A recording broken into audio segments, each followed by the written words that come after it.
What is up, everybody? It's Dr. Vibe here, host and producer of the award-winning The Dr. Vibe Show. I have hosted and produced over 2,000 epic conversations over the last 10 years. And what makes our conversations epic? We don't do interviews. We do conversations. Hey everybody, Dr. Vibe here. As always, I'd like to say you're blessed, highly favored, a magnet for miracles, and a solution for someone's problem. And always realize that this is the home of Epic Conversations, and I'm the host of Epic Conversations. So we're trying a brand new intro, so we're going to work out the kinks, but thanks for checking it out. Been working on some new stuff to make it a better experience for you. I'm also a certified empowerment coach and president and CEO of Express Your Vibe Coaching and Communications. And we have a friend back on the Dr. Vibe Show, the home of Epic Conversations tonight. And the technical issues have been kinked out, so everything, it should be a smooth sail. We're speaking it. It's going to be good tonight. D'Juan Hopewell is back. He's a career advocate for oppressed people.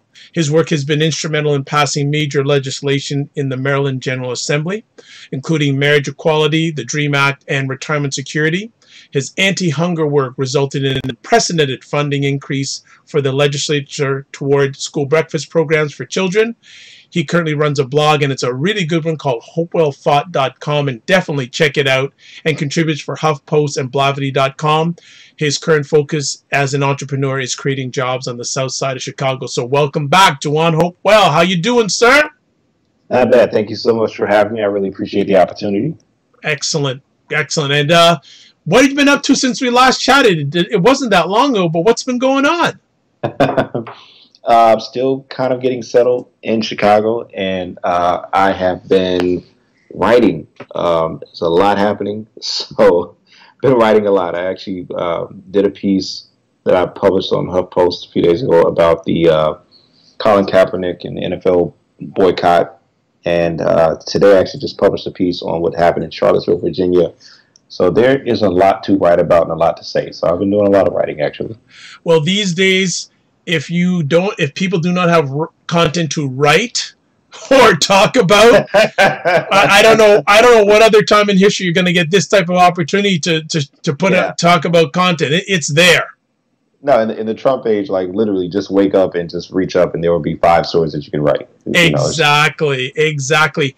Absolutely. You wrote something about Charlottesville, and is that posted on your blog or on another platform? Yeah, that's actually on my blog, HopewellThought.com. Hopewell, like I hope it's well, HopewellThought.com. And that's actually right up there. Just published it a couple hours ago. Well, we want people to read the post, but we had a conversation before we went live about your thoughts about it, and you pulled a very interesting biblical story about it that I'd love you to share with our audience. So yeah, and last time we were together, we talked about my background, having grown up in the church, and so every now and then you kind of go back to your first language. It has been some time since I've been in the church, but I'm a little rusty. But I essentially looked at, you have this rally in Charlottesville, and you have this age of Trump, and the two are connected. And so what I was really arguing is that to really understand what just happened in Charlottesville, you have to look at, there's a text in the book of Mark in the New Testament. And essentially there's this father who has a son who's demon-possessed. So he brings his son to Jesus and says, look, man, can you help us? Well, when this demon actually sees Jesus, knowing that this confrontation is happening, knowing that this demon may lose this confrontation, rather than just conceding to it, the demon literally throws the boy on the ground, is foaming at the mouth, convulsing. In other words, it's like hell doesn't come out without a fight. This demon essentially says, I'm not going quiet. And I think that's what you're seeing for white America now. Like, they see the demographics are shifting. We're becoming a majority-minority nation in America. For the first time in a very long time, life expectancy for whites is actually declining, whereas black men actually saw a gain in life expectancy. Public schools are majority-minority. So you see all these ways in which whiteness and the privilege of it is declining. And so it's like there's this reaction, there's this lashing out. There's this, I don't want to go. And I think that's what you're looking at in Charlottesville. I think this is what we have. And even the energy that, gave life to Donald Trump's campaign, it's that same energy. It's that lashing out. And so I think that's what we're seeing. No. Well, definitely catch out the post on HopewellThought.com. You just got a high level about it, and I know it's going to be good. But recently, you wrote a great series of articles that I said, wow, you know, about Uncle Tom. And that always, no matter whether you're black or white, Uncle Tom always gets some sort of emotion, especially if you're Absolutely. black. And it's a series of articles that D'Juan has written, and we're going to do a little series highlighting each one of those articles. So first things first, why did you write this series of articles, and what's the background behind it? So what I really care about is black power.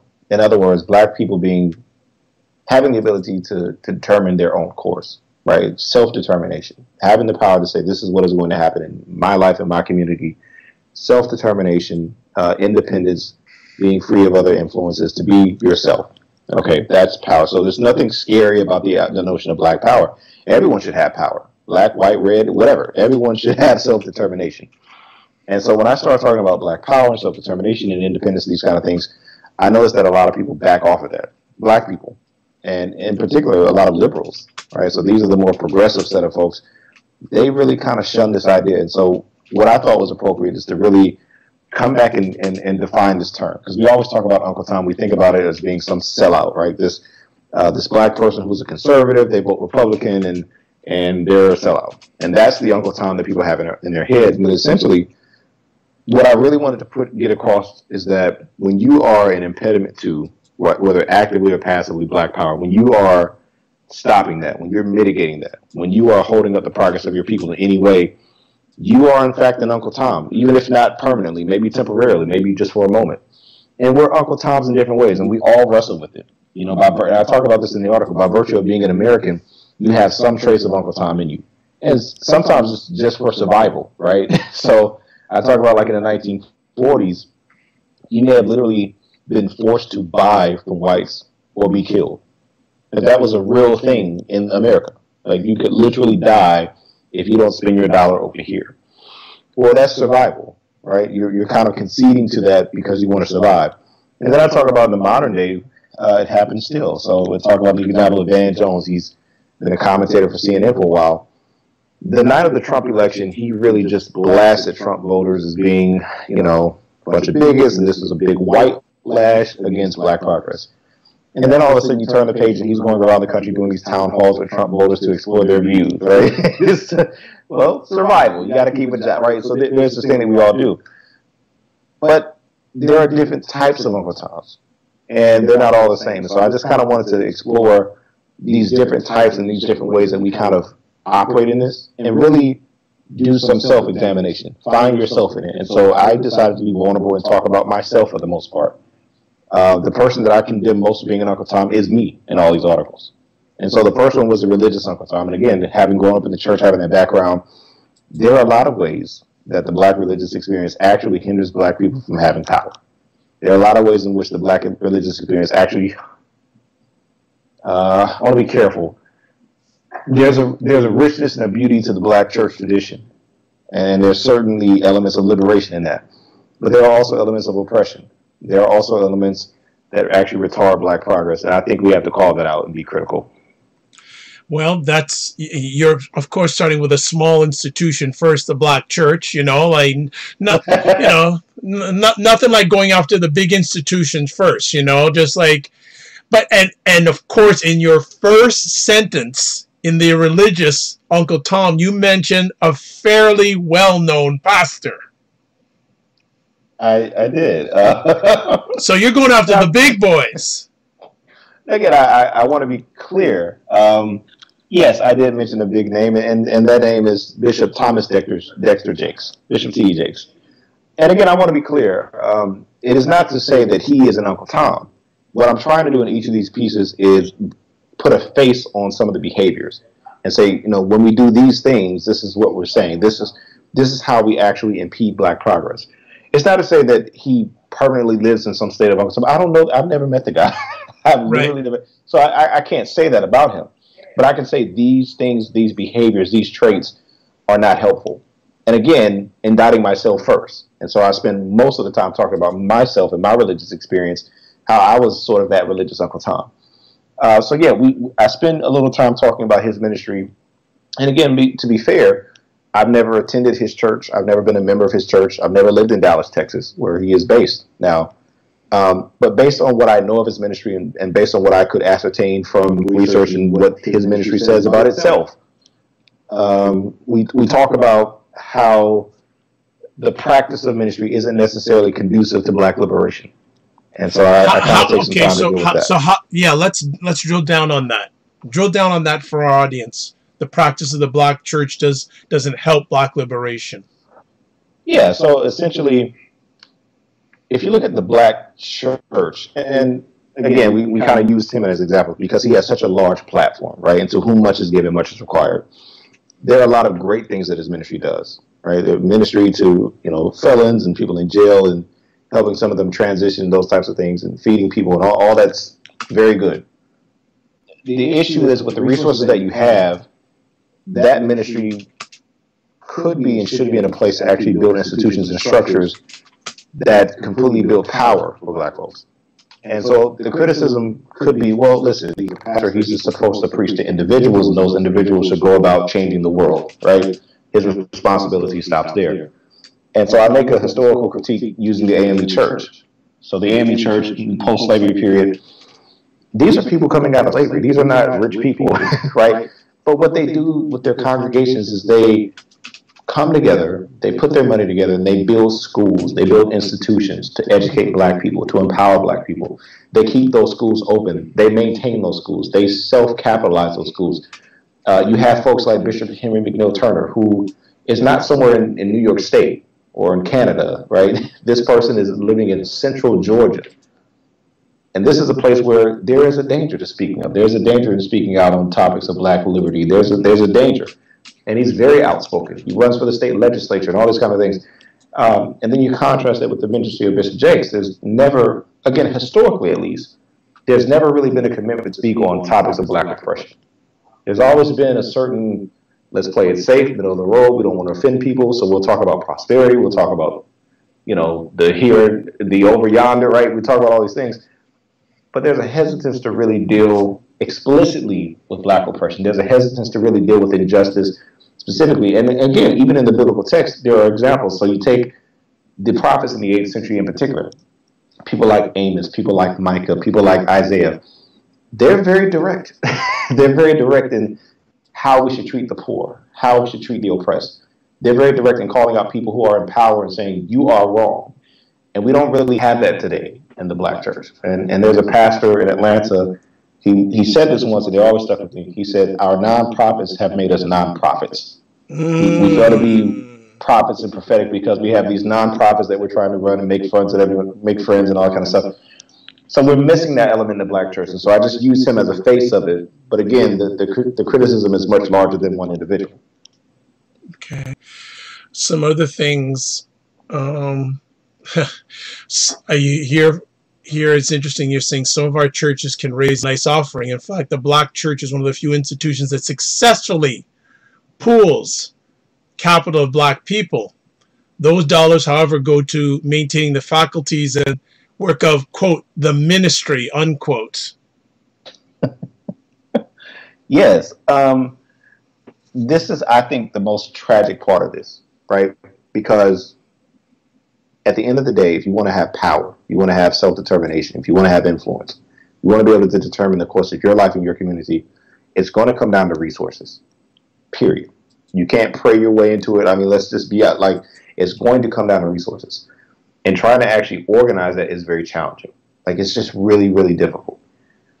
There are banking institutions that are owned by black people, and they will tell you the challenge they have in getting people to deposit their funds. So that's one mechanism that you could organize and pool black capital is through a bank, but it's challenging. But the church does this every single Sunday. You have a bunch of black people who walk in and put in these dollars. But what becomes of those dollars, right? You are successfully pooling black capital, but what are you doing with it toward black liberation and black power? And often it's nothing, right? It's paying a mortgage on a church. It's maybe paying a little bit of staff to, do whatever staff does. And again, my father is a minister and has spent most of his life doing that and receiving funds and receiving offerings or being on salary at ministries. I'm not speaking against that. That's not really my issue, but it's if you're successfully pulling black capital, what are you doing explicitly towards black power? Are you starting institutions to educate people and maintain those institutions toward black power? Are you looking at the state of employment, right? And so ever since we've kept statistics, black unemployment has always been at least twice white unemployment, and in places like Chicago and Baltimore, it's 3 times. Well, if you're pulling black capital, what are you doing towards employing people? Are you starting venture capital funds out of your church? Are you pulling capital to help launch entrepreneurs in your community so that they can build businesses, hire people, and create jobs? Like, that would be a function that would actually do something towards empowering people. That would be something that would just make a whole lot of sense. But we're just maintaining buildings, and we're paying mortgages, and we're doing, again, the work of the ministry, whatever that might be.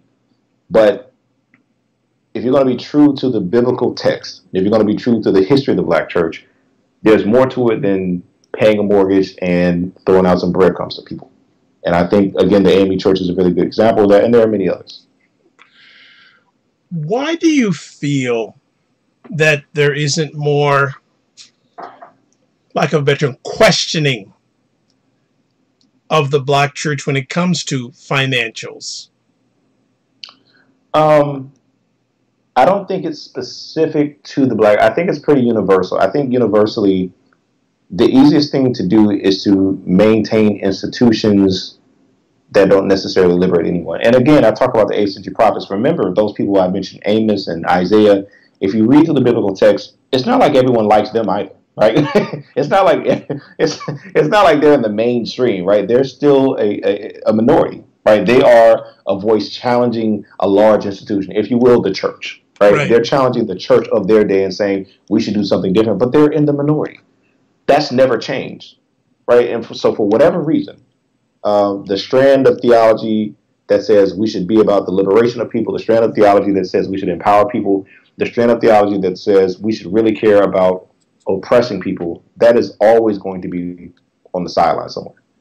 Like, you're never going to win friends and influence people doing that. So I think people are aware of that. So I talk about in the article, Bishop Jakes, he's had a lot of success. He's had a lot of doors open to him. He even got a talk show on television. It's highly unlikely that if he had the same preaching style of a Jeremiah Wright, that he would have gotten a talk show. It's highly unlikely that you're going to have a lot of members if you are doing the right. So it just makes business sense. And I don't want to be completely cynical about it, but let's just be real. Like, you can get a much better offering saying, give some money and God's going to bless you, than you would say, you know what, we oppress poor people and God is going to judge us for it. You're not going to get a good offering off of that. You're not going to get a good offering if you say, you know what, frankly, black people are oppressed, and I think that we should use the tools and talents that God has given us to build things and institutions that are going to empower us. Like, no one wants to do it. Like, we don't want to hear all that. It's a lot easier to just say God is going to bless you in the by and by.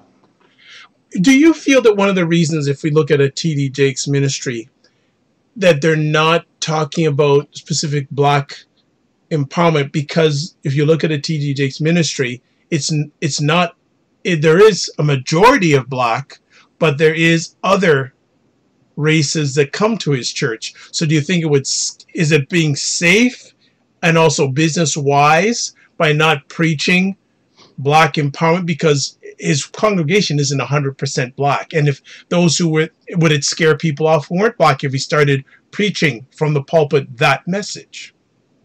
A couple things. So you may be aware, may not be aware, T.D. Jakes is not originally from Dallas, Texas. Right? So he starts his ministry in West Virginia. Yes. And yes, right now in Dallas, you may have 1 or 2 or 3 white folks in your church. Let's not overstate this. It's not like the church is 50% white. That's just not what's happening. But to your point, there are some. I would still say, well, you are where you are because of black people, though. You did not grow your ministry and your influence because you had a multiracial coalition behind you. That's not what happened. And so if you're going to be true to the people who, you got to dance with the one that you came with. So I would think that your allegiance to and your commitment to should be to the people who got you there. Now, let's take your question directly, though. Yes, there are other races in the congregation. But if the whole core of the gospel and the message of Jesus and the prophets is God siding with the oppressed and liberating those who are captive, no matter what color they are, that everyone should be okay with that message, right? So you very well may have white folks in your congregation, but if you're looking at your congregation and it's 90-something% black, and you look at the statistics and you say, well, unemployment is this, people are hopeless in this way, education, here's all the data. We have to cater to that and minister to the downtrodden, the oppressed. No matter what your color is, why would you be opposed to that? Because that's what the gospel is about.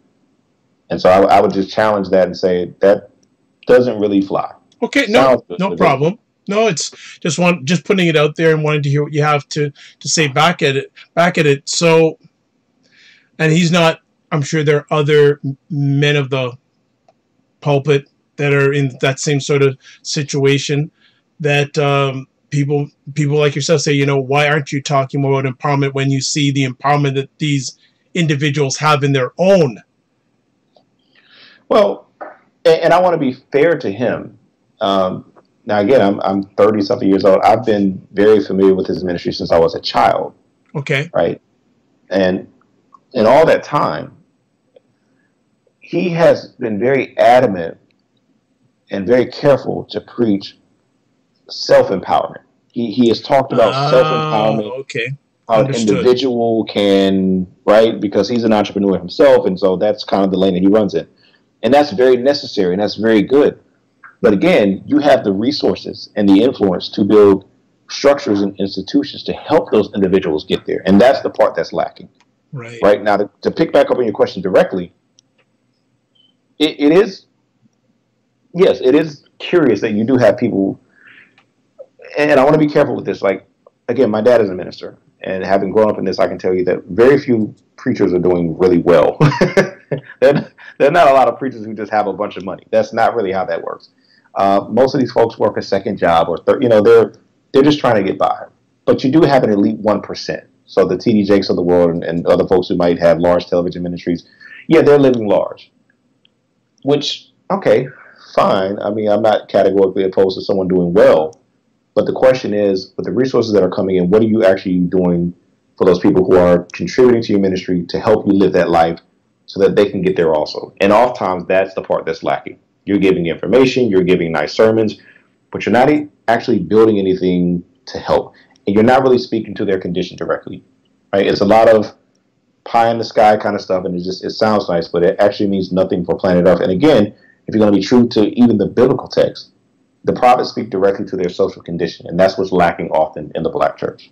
Now, if you want to get deeper into that, yeah, I mean, there's a lot of commentary on preachers who drive, the Rolls Royces of the world, and your congregation is living in poverty. And the response of a lot of those folks, because most of the people who make that type of money, generally they have many streams of income, right? Right.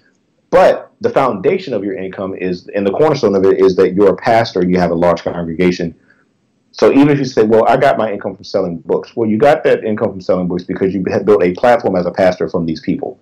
So it still ultimately comes from these people. So don't give me this, I didn't get it from you. You kind of yes and no, right? The only reason. Well, they wouldn't get it from them if there was no people in their church, right? But yeah, I mean, the only reason why you have a platform to sell 1 million books is because these people are in this church and they're contributing to this ministry. And so someone like T.D. Jakes, for example, he does not actually take money from the tithes that people give to his church. He takes none of the tithe money, right? So he will say to you, well, look, I'm not taking this money from you. Absolutely, that's true. But at some point you did. And these people built this ministry and this platform for you to be able to sell those books. And so, yeah, I do think you have a commitment to people who are living in poverty that you're preaching to. And I think it does go beyond just saying you should become a better person and start a business and be great.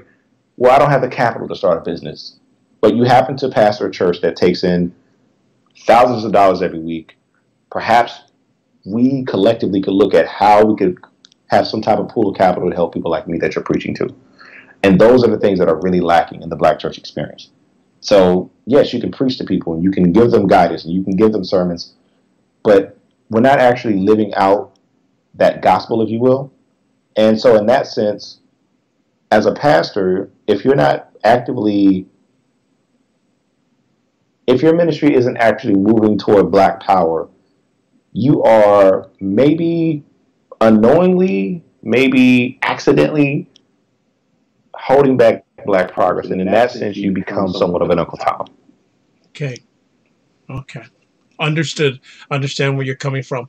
So in this post, you give some tangible ways to take action in the faith community, and I want you to expand on each one. So the first one you mentioned is use money collected from members to start a fund to support local entrepreneurs and black institutions, such as your closest HBCU. Yeah, so again, we're going back to tangible and just identifiable action steps, right? If you want to be a ministry that is about the liberation of black people and promoting black power and not hindering that, then you got to put your money where your mouth is. And so, again, you are successfully pooling black capital. What could you do with that capital to promote that? And a very easy way is to say, look, let's look locally. We have people, whether it be in your church or just in your community, who may not even go to your church. They could add to your community, though, right? If they're adding to your community, they're actually adding to your church in some kind of tangible way. Can we support these entrepreneurs? Right? Even if it's just a few dollars, and you maybe have a little committee in your church that looks at these proposals and says, what is the best way to invest our money as a congregation? Should we get behind this entrepreneur or not? That's a very small step you can take, and it doesn't have to be thousands and thousands of dollars. I mean, there's a whole industry around micro lending now, right? You could be a micro lender. There are people who are baking cookies out of their kitchen who may just need $300 to kind of get supplies and you go, right? Maybe you could contribute to that. So that's a way that you could actually start promoting black power. And then, like I said, giving to black institutions. Churches take in tithes, right? And so essentially what happens is you go to work and you make $100 this week, 10% of that is $10, you give that to the church.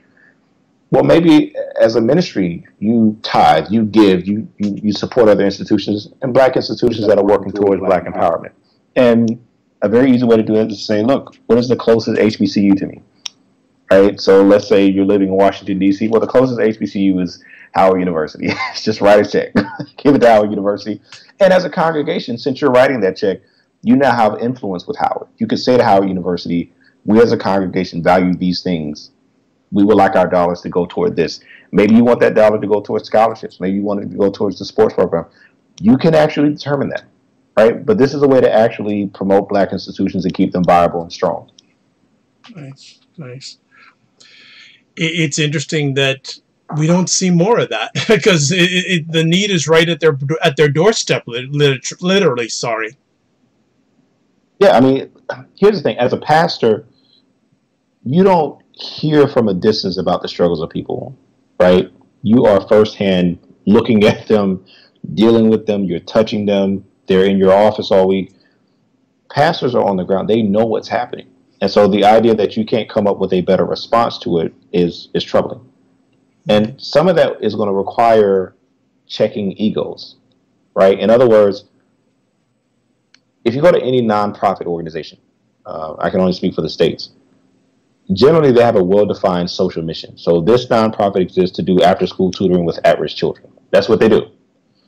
Okay, fine. And then people in the community can say, well, that nonprofit does that. They mentor or tutor youth who are at risk.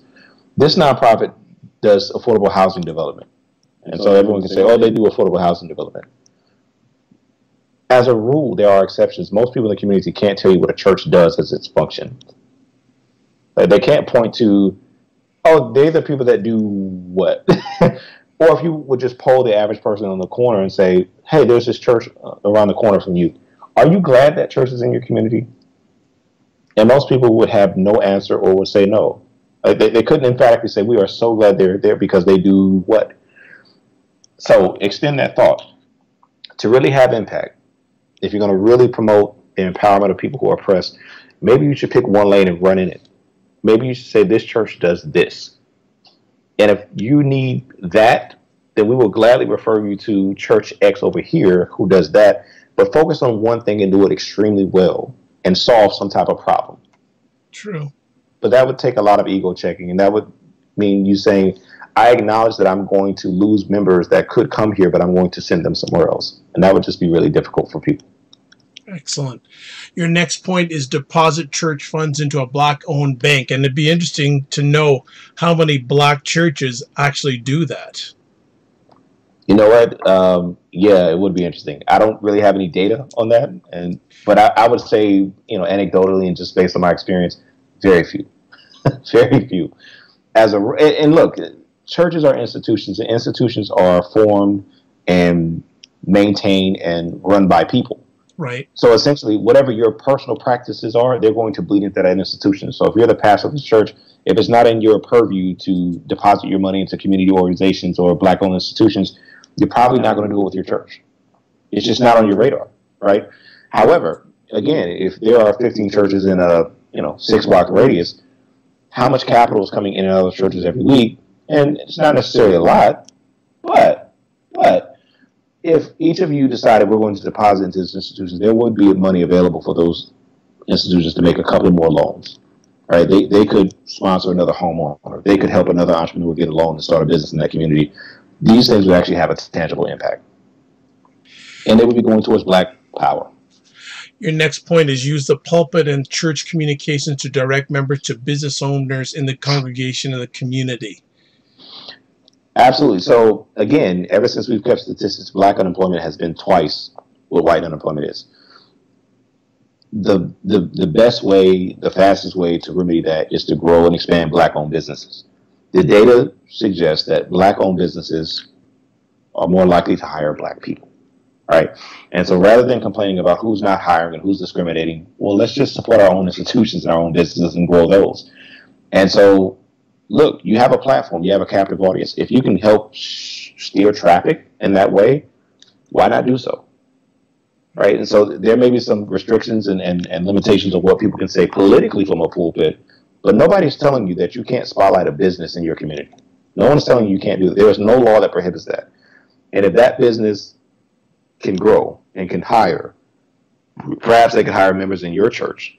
Right? And as they're hiring people in your church, then they're able to tithe and give to the ministry. Like, everybody wins here. These are practical things you can do. It seems that the church, one of the things I hear a lot is that blacks do not support their own businesses. And it seems from what you're saying that black churches are guilty of that also, correct? We're all guilty. Okay. Again, I don't want to just demonize the church. Right. Churches are made up of people, and we have behaviors that we bring to an institution, i.e. the church, and we carry those same behaviors out there. So in my personal life, am I intentional about this? Well, if I'm not intentional about it personally, I'm not going to do it as a ministry either. But institutions have power because churches, again, they take in resources. And again, I'm not saying they take in a lot. Many of them don't take in very much at all. But every single church has a bathroom. Right? Every single church has a bathroom. Every one of those bathrooms require supplies, toilet paper, cleaning supplies. You could be buying those things in such a way that actually helps remedy black employment or not. And so one of the things I've been doing on my blog all year is spotlighting household products that are made by black companies. And so if you were to steer your dollar here as opposed to there, we'd be contributing towards hiring black people. So the last thing that we did a few weeks ago, we talked about hand soap. So you go into the bathroom, you need to wash your hands. Well, here's a different company who has a really great product. Get it here as opposed to there. Well, churches could, even that small step, if you say, listen, we don't have the money to help entrepreneurs. We can't do, well, you do buy toilet paper, right? There are black-owned companies that make toilet paper. You do buy soap, right? These are small ways that you could actually be making an impact as an institution. Good stuff.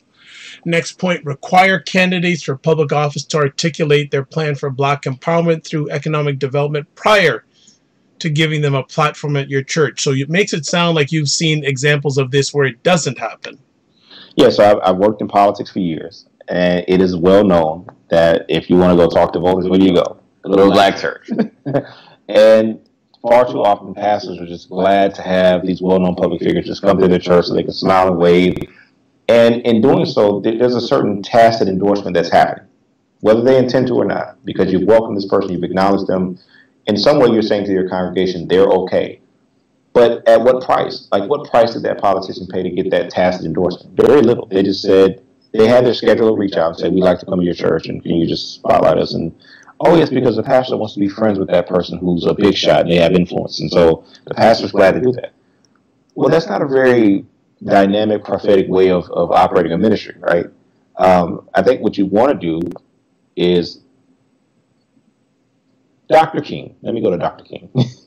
Dr. King talked about how the church should not be the master of the state or the servant of the state, but the conscience of the state. And I think every pastor can serve in that role in your local sphere. So folks are running for city council, school board, whatever it might be, you're going to be a conscience. Like, I'm not here to give you a platform to smile and wave and make you look great. I'm here to hold you accountable.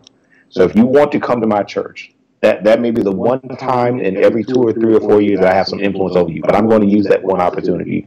You're going to tell me what you plan on doing specifically to the needs that we have as Black people. And if you can do that, I might be willing to invite you here and have folks acknowledge you. But don't do that. It's like a photo op. It's absolutely a photo op. And it is exploitation in a small way. And it just has to stop. Your final point in regards to tangible ways to take action for the Black faith community: use the pulpit to rebuke policies and policymakers that hinder Black freedom, especially locally. Yeah. So again, everyone doesn't have a national platform like a TD Jakes, but you have a platform in your local community, as small as it may be, as big, whatever it might be. So even if you are in a little town with 1,000 people, those 1,000 people are subject to public policies and regulations that are made by people who either govern that city or county, whatever municipality that they're under. Those things affect them. Those things impact them. And if you're really going to be a minister of the gospel, if you're really going to minister to those people, if you're going to be a leader, it is incumbent upon you to be somewhat informed about what's happening.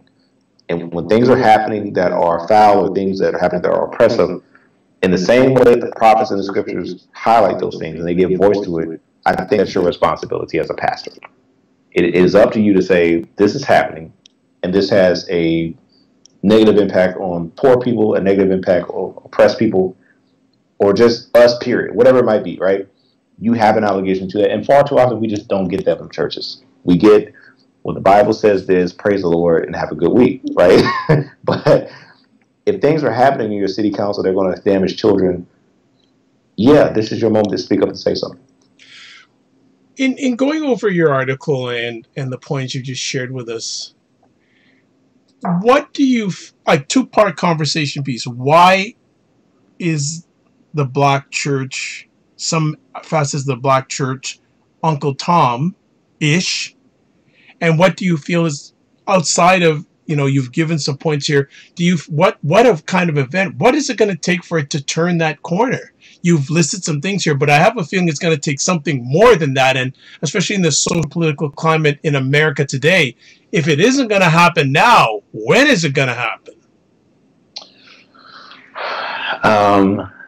Only asking easy questions tonight, huh? Thank you. Well, the first time, these were easier than the first time you were on. Come on now. If I can just be very frank with you. Yep. I don't have a lot of hope for the Black church. Why? Why? I just haven't seen. I'm 34 years old, and in my lifetime, I just haven't seen a whole lot of reason to. Now, you can say I'm jaded and I'm cynical, and that may be true. I don't battle that. Maybe. There's just nothing in my experience that indicates that this is the institution that is actually going to take on this mantle and save us. I do see the potential. Again, you can successfully organize Black capital. Your platform is waning among Black people, but it's still there. People still acknowledge that there is a significance and a relevance to the Black church. Less than it was 30 years ago, but okay, fine. It is an institution that does exist that could be helpful. I just don't have a lot of hope. Now, if there is a hope, it would be, again, going back to the biblical text. I'm a little rusty at this, but in the book of Acts, it talks about how persecution forced the apostles to go out and actually do some shit, right? All right. Well, we're living in an age of that. You look at what just happened in Charlottesville. You look at this Trump age. This is an era where anti-Blackness is back in vogue. And maybe, just maybe, this moment in history will cause Black churches to say, we got to do more than preach sermons. Right? We've always been oppressed, but now we're under assault again. We got to do a little bit more. We can't depend on the government because we have a Trump administration that has been very explicit, whether it's attacking affirmative action, whether it's not encouraging police accountability, whatever it might be. This administration is not really about Black people. And so since you don't have the hope of an Obama maybe being benevolent, it is up to you. And so maybe you pick up this charge of black power. Maybe. And I think another challenge for the black church is relating or engaging younger blacks. Yeah, there's that. So Yeah. again, I grew up in the church, and so that was my life. That was my world. I didn't realize until I got to undergrad that I was living in the first generation. Again, I don't have a lot of data, just my observation. I was a part of the first generation of black people who could grow up in the black community and completely escape the influence of the black church. I remember meeting a young lady, and we ended up being good friends to this day. I love her dearly. She's from Cincinnati, Ohio. Cincinnati, like that's in America. It's in this country. She was from Cincinnati, Ohio, and she had never heard of Moses. She had never heard of the Apostle Paul. And it just baffled me that she could grow up in a black neighborhood and completely escape those influences. So to your point, yeah, there's a problem here. Like, how do you actually, if you go into the average church, the membership tends to skew older, right? It's the same problem that black banking institutions have. You have a lot of older customers and they're kind of down off. What happens to their money when it goes to their children? They take it to Chase Bank and Bank of America, wherever else it may be. So it is the black church. As these people kind of transition and die, their children, grandchildren, they're not really engaged with the black church. So what happens? So you're seeing a slow death, I think, unless they figure out some type of way to do this. Will be interesting to see that. I just want to shout out to Dr. Tachi, who's on. Thanks so much for stopping by, and definitely check out her great live stream broadcasts. The one I check out is Wednesday evenings at 6 p.m. Eastern Time, called Mediascope, all about tech and pop culture. So definitely catch that.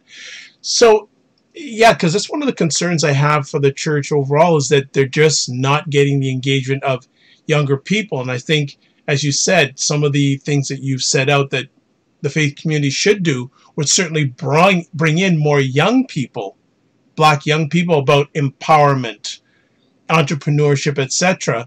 Because I agree, it could be dying a slow death because they're not speaking their language. To be very frank with you, if you want to have a conversation with me about theology, the scriptures, and your doctrine of salvation, I'm not terribly interested. I'm very versed. Like I said, I went to seminary. I have a theological degree. I have a master's in divinity. I grew up in this. I know all this, but I'm just not interested at all. However, if a church came to me and said, I'm really interested in our community, and I see that we have needs of this, that, and the other, I like to really come up with an actual plan to start attacking these. We have to empower folks. We have to really deal with black power. Just because we have a black community here where we're located and we need power, that becomes black power. We have to really look at that and really come up with a plan. I'd be there. I'd show up. I'd be engaged with that. And so I think, I tell people all the time, until you deal with people's felt needs, they can't really hear you about anything else. You have to deal with the felt need, whether that's the community you're ministering to, or people like me say, I want people like D'Juan to be in the church. Well, I'm not coming here because my felt need isn't theology right now. My felt need is my people need power, and so I want to work on that. If you want to work on that, I would show up. Now, I may not come for your services, but I'll show up, and the first step is developing a relationship with me. We can develop a relationship as we're working on this, and maybe down the road we'll get to the other stuff. But you got to start dealing with the felt needs of black millennials, and you're just not. Their felt need isn't your doctrine of salvation. Their felt need is not soteriology, or eschatology. They don't care. That's not a part of my worldview right now. I just don't care. Interesting. Dr. Tachi says that black institutions are slow to change or don't like change at all. It sounds like you're saying that about a church, but do you feel that's a common thing for a number of black institutions, whether church or non-church? I think all institutions are slow to change and resistant to change, because institutions inherently are about self-preservation, right? The maintenance of an institution, not necessarily being nimble and flexible. Now, effective institutions figure this out. Like, if we're going to practice self-preservation, if we're going to survive, we have to be nimble, we have to be adaptive and all that kind of stuff. So I don't think black churches are specifically the only folks guilty of that. And I don't think black institutions are the only institutions. I think that's a universal thing. However, with black institutions, the consequences are far more damning because you don't have the resources. You don't have the capacity to really withstand a lot of blowback. So you have to be a little bit better. Just like with every other facet of life, you got to be twice as good for half the credit. That's twice? You're saying twice. I'm saying 4 or 5. You can lowball on twice. I'm talking 4 or 5. I would not differ with you. I would not. So yeah, again, with anything with blackness, it's not that we're peculiar or special in any kind of way. We're not any more slow to change or any more resistant as institutions than anyone else. We just can't handle the consequences if something goes wrong. So if an HBCU has a bad year at fundraising, they may have to close the door. If Harvard has a bad year in fundraising, get them next year, right? It's a good analogy. Very good analogy. That's what it is. And it's true, Dr. Tachi is an educator, so I'm sure she can relate to what you just said in regards to that. And I know that she also went to Howard University, so there's another situation there where I'm sure she can relate to what you just said. Okay. Yeah, yes. So, hey, my dad's a graduate of Howard, too. Really? Oh, yeah. Actually, my dad, okay. Well, she's saying now, but we have cultural things in place such as deference to elders that make us resistant to change. Perhaps, but I mean, every institution is going to have some barrier to change and resistance to change. So you point out, oh, well, we have deference to elders, and that may be the barrier. Well, this other institution, though, may have a board of directors that's a barrier, right? I mean, every institution is going to have some barrier to change. I don't think that makes us unique. Now, the type of barriers we might be unique, sure, but the end result is the same, I would argue. But I'm sorry, go ahead. No, go ahead. No, if you put that out there, I would not be surprised if Dr. Tachi has something back for you. So that's all right. I don't mind being the middle person between both of you two because I respect both of you huge time. Let me ask, what has the reaction been to this post? This particular post, it was mixed. Very few people were like, right on. I think you're exactly, saying that. I got very little of that.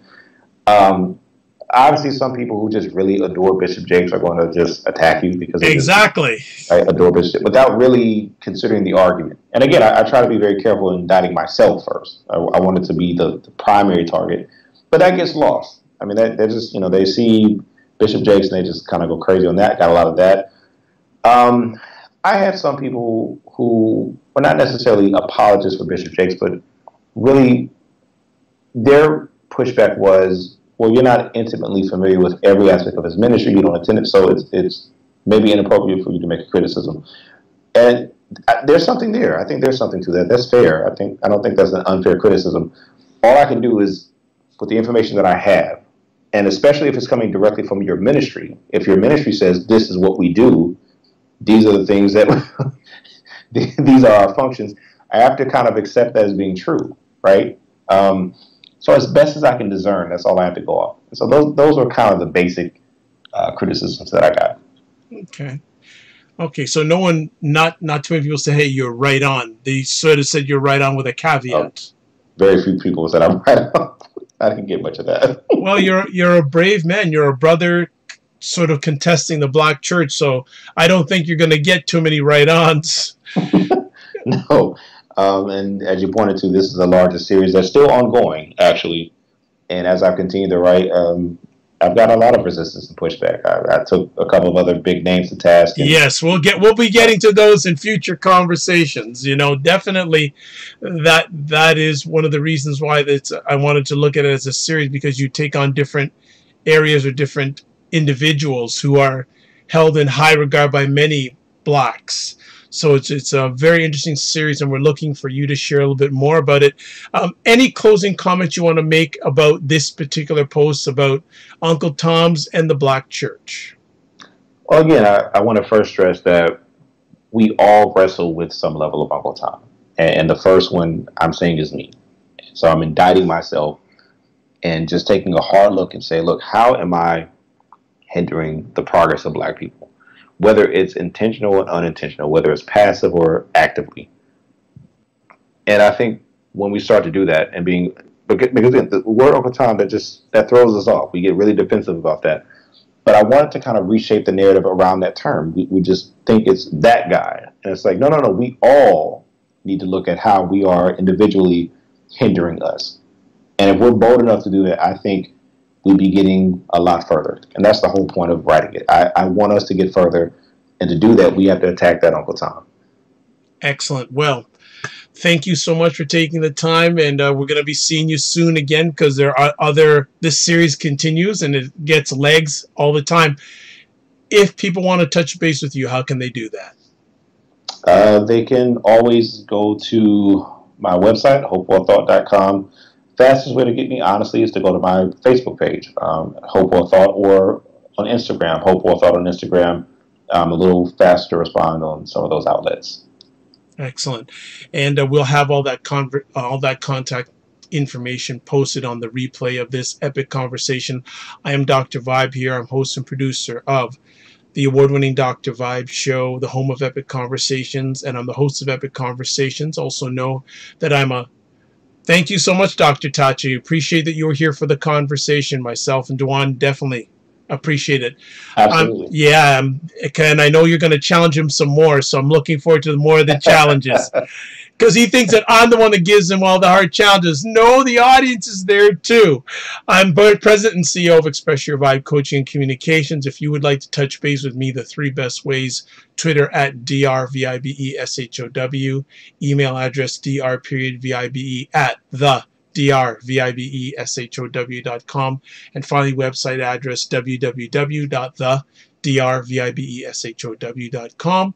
If you would like a complimentary empowerment session, because I am President and CEO of Express Your Vibe Coaching and Communications, get in contact with me, because I believe that the more empowerment you have in your life, the better you can be for yourself and the better you can be and help others. If you want to watch replays of epic conversations via webcam, you're at the right place. If you're watching the YouTube channel, go there. We have over 215 subscribers and growing. And if you feel like it and it's up to you, please subscribe to the channel. We'd appreciate that.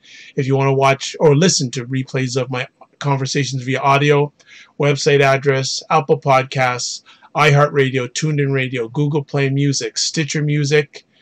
Did I say tuned in? I think I said tuned in radio, and also selective epic conversations at WJMS Radio, and also thegoodmanproject.com.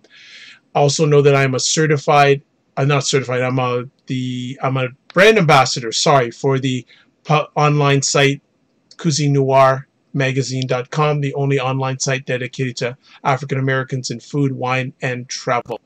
So that's it. Oh, one other thing. Catch me on Anchor. And I have to thank Dr. Tachi for pushing me for a long time on Anchor. You can catch some mini broadcasts, mini audio broadcasts I do on Anchor.fm. Look for the Dr. Vibe Show and subscribe to my channel.